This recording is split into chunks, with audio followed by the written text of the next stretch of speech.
भक्तमाल में एक बड़ी सुंदर कथा है। एक राजपूत की बेटी थी, उनके घर गुरुजी आए। गुरुजी आए तो गुरुजी अपने साथ शालिग्राम भगवान लाए ठाकुर जी, और रोज पूजा करते। वो बेटी जो है पूजा में आकर के चंदन देती, अक्षत देती, फूल ला करके देती, वस्तुएं देती, और दूर से दर्शन करती। उस बेटी को आनंद आने लगा। भगवान का दर्शन करके, पूजा देख करके, गुरुजी की भक्ति देख करके उसके हृदय में भी भक्ति उमड़ी।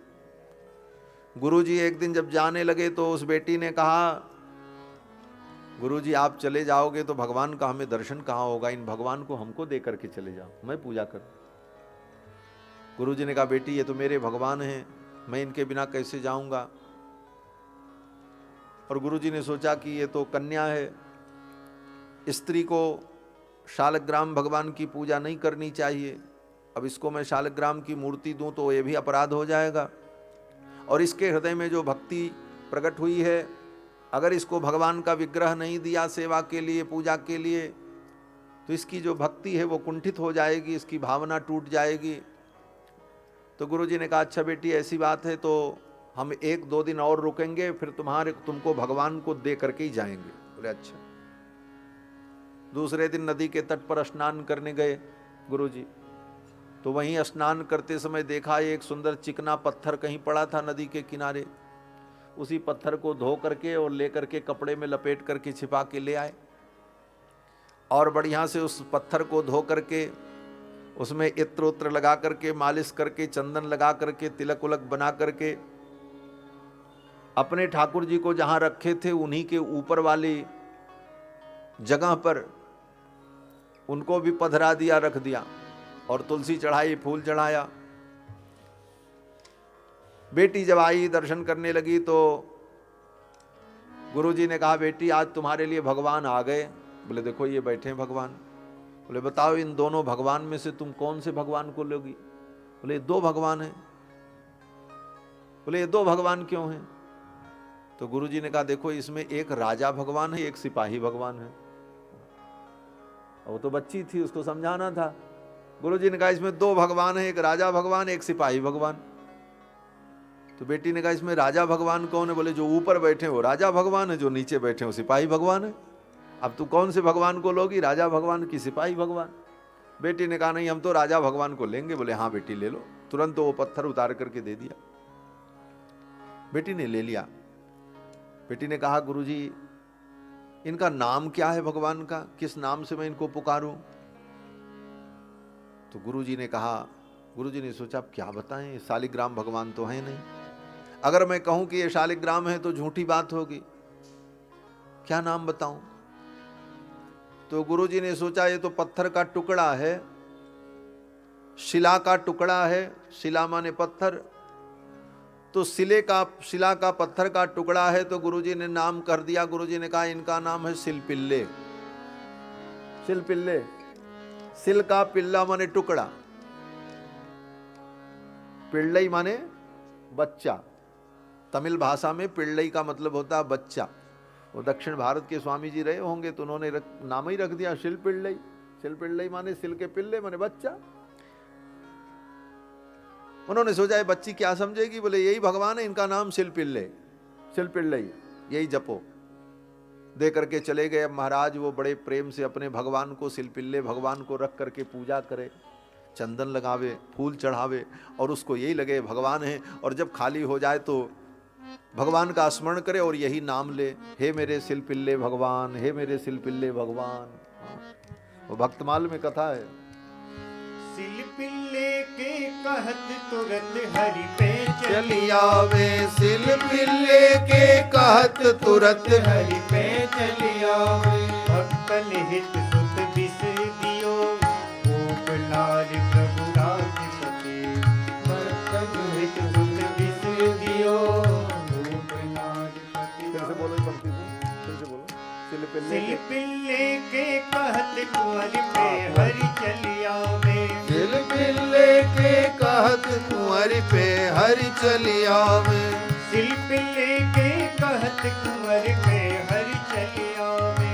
सिलपिल्ले के कहत कुंवर। अरे वही 7 कोस की करूं कढ़ैया वाली बात, वहां कहीं से कुछ हो गया। तो वो गोपी, वो राजकुमारी क्षत्रिय कन्या शिलपिल्ले कह करके भगवान को पुकारती। नाम गुरुजी ने रख दिया शिलपिल्ले, अब भगवान उसी नाम से सुनते। बड़ी लंबी कथा है भक्तमाल में उस कन्या की, शिलपिल्ले भगवान की। संक्षेप में केवल आपको बता दें कि वो बड़ी हुई तो उसका ब्याह हुआ, अपने ससुराल जाने लगी तो अपने भगवान को भी लेके गई। भगवान के बिना कैसे रहे, रोज भोग लगाती थी, भगवान पाती थी। जब चली तो कन्या विदाई के समय में रोती है, वो भी बेचारी रो रही थी। अपने भगवान को लेकर के एक डिब्बे में, संपुट में, कपड़े में लपेट कर गोद में लेकर के डोली में बैठ करके जा रही थी। उसी डोली में उसका पति भी सामने बैठा था।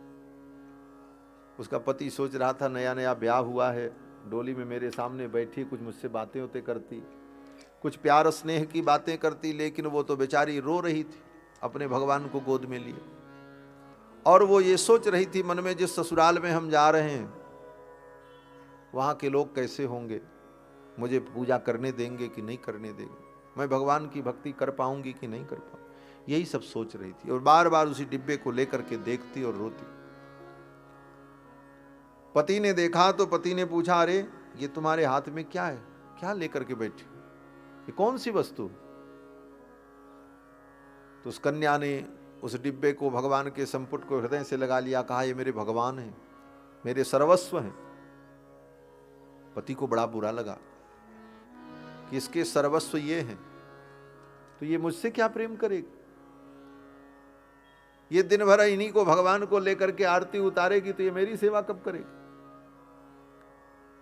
उसको अच्छा नहीं लगा। उसने सोचा इसके कारण, ये ठाकुर जी के कारण, भगवान के कारण ये मुझसे दूर हो जाएगी, इसलिए इन ठाकुर जी को ही दूर कर दे। डोली में बैठे बैठे चल रहा था, सामने एक नदी दिखाई पड़ी।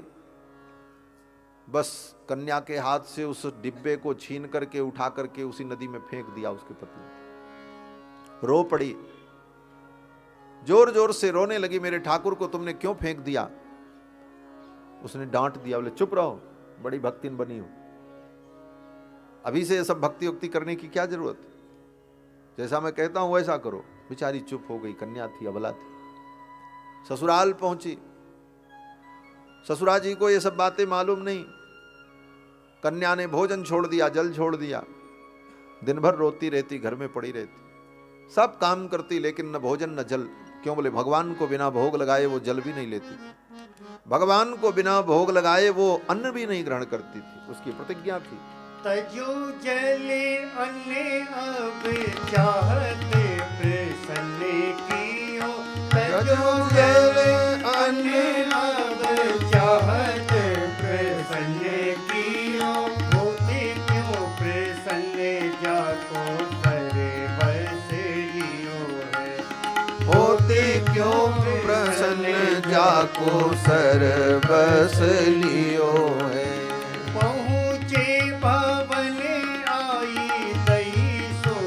जताई बात पहुँचे भवन आई, दई सो जताई बात, गाते अति छिन लेगी काहटे कियो है, गाते अति छिन लेगी काहटे कियो है। वो बेटी भोजन छोड़ देती, अन्न छोड़ देती। 2 दिन जब बीत गए तो ससुर जी को पता लगा, बात बाहर पहुंची कि बहू जब से आई है उसने पानी भी नहीं पिया। अंत में ससुर जी ने आकर के पूछा, बेटी क्या बात है, मुझसे बताओ। तो बेटी ने रोक करके कहा कि मेरे भगवान को इन्होंने ऐसे ऐसे फेंक दिया, मैं तो बिना भगवान को भोग लगाए पानी भी नहीं पिया। ससुर जी बुद्धिमान थे, उन्होंने कहा बेटी अगर ऐसी बात है तो मैं तुम्हें भगवान की दूसरी मूर्ति ला करके दे दूं, जैसी कहो वैसी मूर्ति बनवा दूं।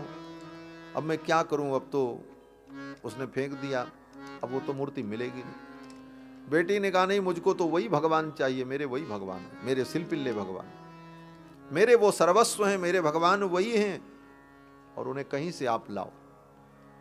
उस बेटी को संतोष दिलाने के लिए ससुर जी ने कहा अच्छा चलो देखते हैं, चलो बताओ कहां फेंका था, पानी में ढूंढवाते हैं, शायद मिल जाए। गोताखोरों को लेकर के आए। बेटी नदी के तट पर खड़ी हो गई, उसने कहा यहीं पर फेंका था मेरे ठाकुर जी को। साथ में उसका पति भी आया। ये सब तमाशा देख करके उसे गुस्सा भी लग रहा था, ये क्या नाटक मचाए हुए आकर के। गोताखोर लोग पानी में कूदे और बहुत गोता लगाए, लेकिन कहीं वो डिब्बा मिला नहीं। अंत में गोताखोरों ने कहा महाराज इतना प्रयास के बाद भी वो डिब्बा मिला नहीं और मिलना मुश्किल है। ससुर जी ने कहा बेटी देखो, इतना प्रयास करने के बाद भी तुम्हारे भगवान नहीं मिले, अब मैं क्या करूं। अब तुम जो कहो, जैसे कहो मैं वैसी मूर्ति बनवा दूं, वैसी व्यवस्था कर दूं। तो कन्या रो पड़ी। कन्या ने कहा मेरे तो वही सिलपिल्ले भगवान है, मैं उनके बिना नहीं रह पाऊं, वे मेरे सर्वस्व हैं, मेरा प्राण चला जाएगा। इस प्रकार कह करके जब वो रोने लगी, तब तक उसका पति जो वहीं बगल में खड़ा था, उसको तो बड़ा गुस्सा आ रहा। वो तिलमिला गया और उसने आकर के कहा इतनी बड़ी तू भगवान की भक्ता बनी है, तेरे अंदर इतनी ही भक्ति है, तेरे भगवान तेरे सर्वस्व, तो बुला ले अपने भगवान को, तेरे भगवान आ जाएं। ऐसा चैलेंज कर दिया। और भक्त के लिए जब इस बात का, भक्त के सामने जब ऐसी बात आ जाती है, उसके भक्ति की परीक्षा, चैलेंज, फिर तो भक्त के लिए बहुत बड़ी बात है। जैसे हिरण्यकश्यपु ने कहा तेरा भगवान कहाँ है, तेरा भगवान अगर हो तो इस खंभे से प्रकट हो जाए, तो भगवान को आना पड़ा। उसी प्रकार उसके पति ने कहा तेरे भगवान हैं तो तू बुला ले अपने भगवान को, तेरे भगवान आ जाए, मैं जान जाऊं तेरे भगवान में कितनी शक्ति। ये सुन करके वो कन्या जोर से रो पड़ी और जोर से बुलाया, हे मेरे सिलपिल्ले भगवान कहाँ हो। और ज्यों ही उसने रुदन किया, लोगों ने देखा नदी की धारा उल्टी बह चली। और नदी की धारा जब उल्टी बही और थोड़ी देर में ही लोगों ने देखा कि पानी में तैरता हुआ वो संपुट डिब्बा आ रहा है। बहू ने देखा, कहा यही मेरे भगवान हैं। गोताखोरों ने दौड़ करके निकाला। इस कथा का वर्णन करते हैं श्री नाभादास जी महाराज भक्तमाल ग्रंथ में।